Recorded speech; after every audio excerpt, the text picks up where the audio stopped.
We are going after the guys that should not have guns. New at 10, the Tulsa Police Department taking more than 800 illegal guns off our streets. Officers believe these efforts are not only reducing crime, but also lowering our homicide rates. 2 Works For You reporter Tony Russell joins us live tonight. And Tony, you spoke with the officer who now heads the unit responsible for this massive weapons sweep. Yeah, he's obviously a familiar face. Sergeant Sean Sticks Larkin heads up this new unit, and he basically tells me on a Monday they could recover a gun from a crime scene, and by Wednesday be able to trace this thing back to a possible gun crime itself. This is just one of the many units working behind the scenes to curb gun violence.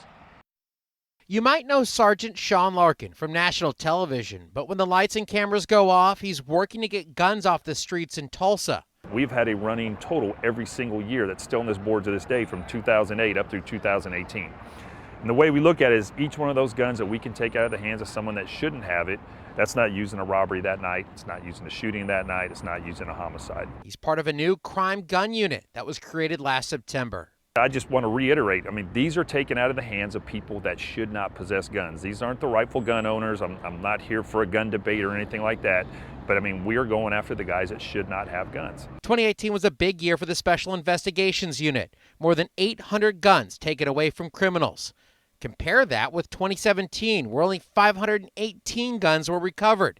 Sergeant Larkin says the technology is helping them track down stolen guns being used in crimes. We're covering these cartridge cases, and we're able to tie them back to other shooting scenes where cartridge casings were recovered. And then we're recovering these guns from these guys that are connecting them back to these, cartridge cases. Local church leaders celebrating the effort.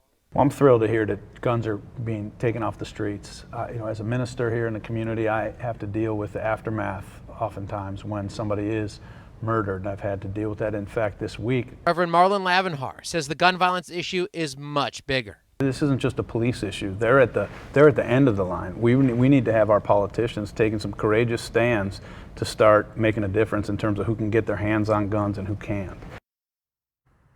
And Sticks says his unit can now go after those who legally purchase firearms and knowingly sell them to people who shouldn't be able to possess firearms. Reporting live in Tulsa, Tony Russell, 2 Works For You.